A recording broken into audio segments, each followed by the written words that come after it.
Hello friends. आज का हमारा टॉपिक है ऑनलाइन गेमिंग बिल जो पास किया गया है पार्लियामेंट में रिसेंटली। इसका मकसद है भारत में जितने भी ऑनलाइन गेमिंग प्लेटफॉर्म हैं जिस पर फाइनेंशियल ट्रांजैक्शंस हुआ करते थे, पैसों का लेन देन होता था, उसे कर्व करने के लिए भारत सरकार ने पार्लियामेंट में एक बिल पास किया है। उससे रिलेटेड ये जानकारी देने के लिए ये वीडियो है। इसका मकसद है सबसे पहले तो प्रोटेक्ट करना मिडिल क्लास यूथ को, जिनको पैसे की लत लग रही थी, मतलब ये ऑनलाइन गेमिंग एक एडिक्शन लग रहा था और काफ़ी लॉस उनको उठाना पड़ रहा था। और दूसरा मकसद है ई स्पोर्ट्स को प्रमोट करना और ऑनलाइन सोशल गेम्स को प्रमोट करना। इसके लिए भारत सरकार ने ये बिल लाया है। यहाँ पर आप पर्पस दे सकते हैं कि क्या पर्पस है इस ऑनलाइन गेमिंग बिल का लाने का। तो ये ऑनलाइन गेमिंग बिल जो है वो promotion and regulations of online gaming bill 2025 है, और जो पास किया गया पार्लियामेंट में 21 अगस्त 2025 को। गेमिंग बिल का जो मेन पर्पस है वो क्या है वो मैं आपको बताता हूँ। To curb addiction, financial ruin, social distress जो लोगों में हो रहा था फाइनेंशियल लॉस के कारण, क्योंकि ये गेमिंग प्लेटफॉर्म्स जो थे वो मिसलीडिंग प्रोमिसेस भी कर रहे थे क्विक वेल्थ का।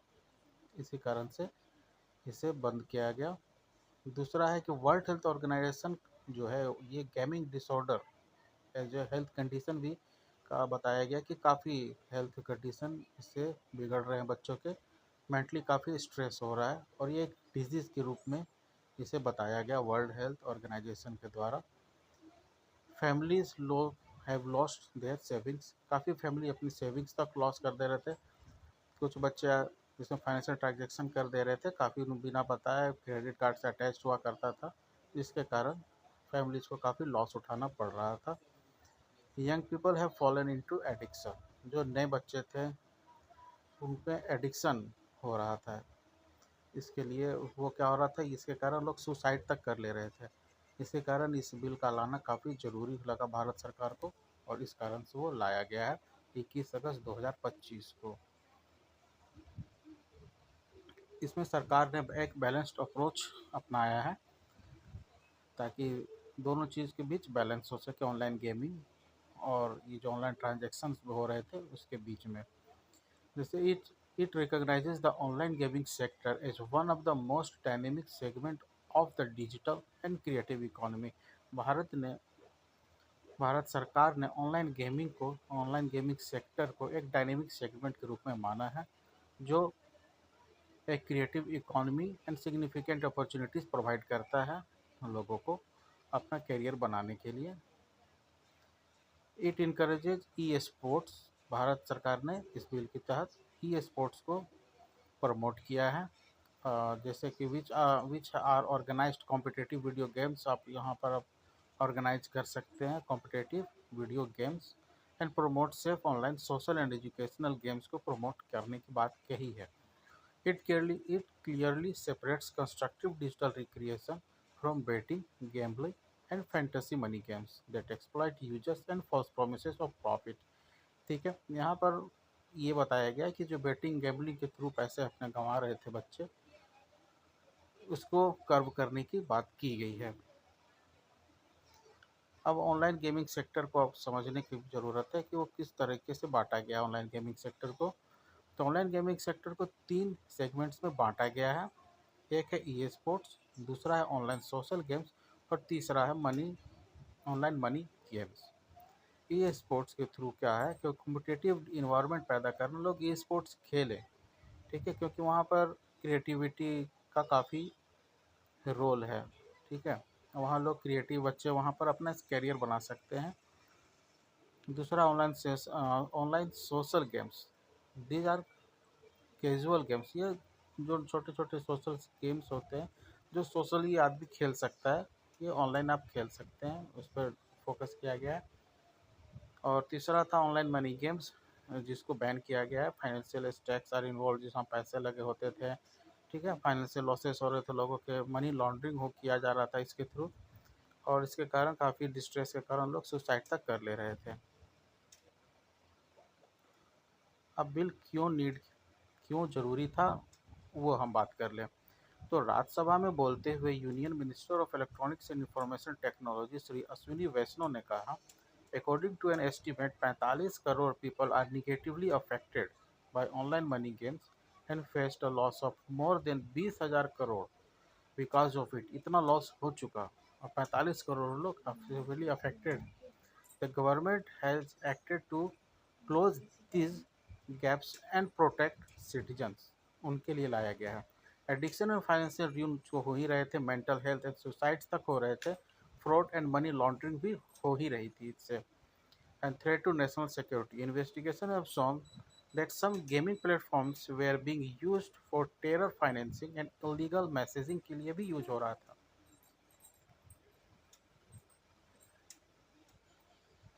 Closing legal loopholes, gambling and betting are already restricted under Indian laws। ठीक है, गैम्बलिंग एंड बेटिंग को ऑलरेडी रेस्ट्रिक्टेड किया गया था, ऑनलाइन ऑलरेडी किया जा चुका है एज भारतीय न्याय संहिता 2023 के through and by various state legislations ने भी इस दोनों को, गैम्बलिंग एंड बेटिंग को रिस्ट्रिक्टेड रखा है।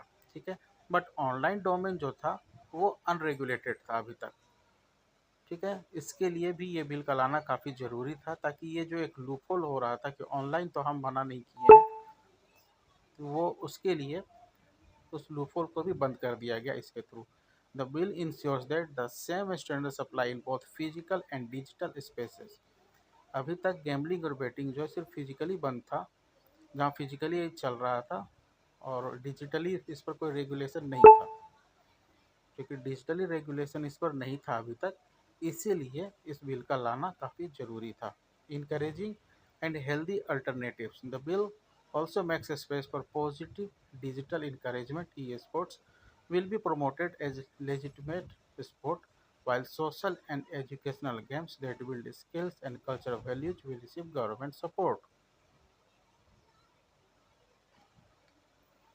प्रोविजंस ऑफ द बिल क्या क्या है, एप्लीकेबिलिटी का हम देखें, the legislations will apply to the whole of India. ठीक है, पूरे इंडिया में तो ये लेजिस्लेशन तो अप्लाई होगा ही, and also to online money game service offered within the territory of India और operated from outside the territory of India. तो दोनों के लिए अप्लाई होगा, सिर्फ विद इन के लिए नहीं, आउटसाइड से भी अगर कोई अप्लाई है इसके ऑपरेट कर रहा है इस ऑनलाइन गेम्स को, तो उस पर भी ये नियम लागू होगा। Promotion and recognition of e sports इसके थ्रू दिया जाएगा। Promotion of social and educational games, prohibition of harmful money online games and establishment of online gaming authority किया जाएगा। इसमें क्या है ये देखिए कि prohibition of harmful online money games, the bill imposes A complete ban on online money games. This applies to games of chance, games of skill, and those that combine both। Advertising promotion of such game is strictly prohibited। तो सारा कुछ आप कोई प्रचार वरचार अगर कर रहा है, प्रमोशन कर रहा है, तो भी उन पर ये बैन लगेगा। Establishment of an online gaming authority, एक गेमिंग अथॉरिटी बनाया जाएगा, एक नेशनल लेवल रेगुलेटरी अथॉरिटी जो है वो बनाया जाएगा इसके थ्रू, जो रेगुलेट करेगा इस गेमिंग को।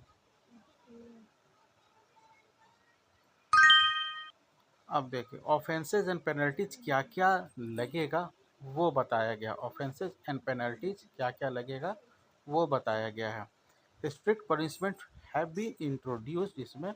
ऑफरिंग और facilitating online money games can lead to imprisonment of up to 3 years। 3 साल तक का आपको जेल हो सकता है अगर आप ऑनलाइन गेमिंग को फैसिलिटेट कर रहे हैं, and fine up to 1 crore. Financial transactions linked to these games are also punishable with similar penalties। Advertising such games can attract a jail of up to 2 years और fine up to 50 लाख। अगर आप उसका advertisement कर रहे हैं तो आपको jail जाना पड़ सकता है अप टू 2 साल के लिए, और फाइन 50 लाख का लग सकता है। रिपीट ऑफेंडर्स, अगर बार बार रिपीट कोई कर रहा है तो उस पर जो है बढ़कर ये कारावास 5 साल का हो जाएगा और 2 करोड़ की पेनल्टी। और ये जो प्रोविजंस, ये जो ऑफेंसेस होंगे वो कॉग्निसेबल एंड नॉन बेलेबल होंगे। Corporate and institution liability, companies and their of the forces will be held accountable for offenses। Power of investigation and enforcement, इसके तहत क्या होगा कि जो हमारे सर्च इन्वेस्टिगेटर्स जाएंगे वो उनके पास अथॉरिटी होगा उनके आपके प्रेमिसेस में जा पाने का, और अरेस्ट कर सकते हैं आपको बिना वारंट के। ये सब चीज़ें हैं, और क्रिमिनल प्रोसीजर के तहत आप पर जो प्रोसिक्यूशन चलना होगा वो चलेगा।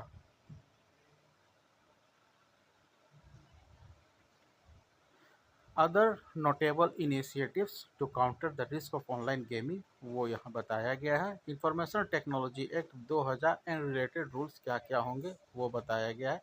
Under section 69A IT act empowers the government to block access to illegal websites और लिंक्स।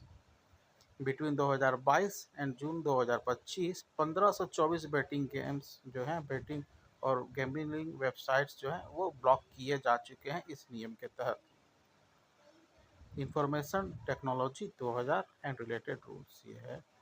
फिर भारत न्याय संहिता 2023 में सेक्शन 111 और 112 के तहत आप पर पेनलाइज किया जाने का भी प्रावधान है, जिसमें आपको मिनिमम 1 साल का इम्प्रिजमेंट जो कि बढ़कर 7 साल तक हो सकता है, और फाइन भी लग सकते हैं।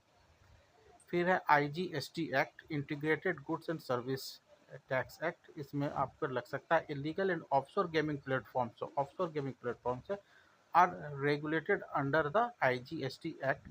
Online money gaming suppliers must register under the simplified registration scheme. The Director General of GST Intelligence is authorized to direct intermediaries to block access to unregistered or non-compliant gaming platforms। Consumer protection act 2019 के तहत भी यहाँ पर कार्रवाई की जा सकती है। वो सारी डिटेल्स यहाँ आपको दिए गए हैं। Advisories by ministers. The Ministry of Information Bureau and Broadcasting issued advisories in 2022, 23 and 24 to media platforms, advertisers and influencers. These advisories warned against publishing or promoting misleading online betting advertisements. The Ministry of Education has issued guidelines for parents and teachers on safe game habits for children। Reporting of cyber crimes, इसके तहत आप पर cyber crimes का case भी चल सकता है। यहाँ एक टोल फ्री हेल्पलाइन नंबर 1930 भी है, जहाँ आपके साथ अगर कोई ऑनलाइन फ्रॉड्स होते हैं तो यहाँ पर कॉल करके आप अपना कंप्लेन लिखवा सकते हैं। थैंक यू फ्रेंड्स, यह वीडियो यहीं तक था। अगर आपको हमारा वीडियो अगर पसंद आया हो तो लाइक शेयर और सब्सक्राइब जरूर कर देना। कोई प्रॉब्लम हो समझने में, अगर आपको ये टॉपिक समझ में ना आया हो तो आप कमेंट्स कर सकते हैं, मैं कोशिश करूँगा कि आपके डाउट्स को क्लियर कर सकूँ।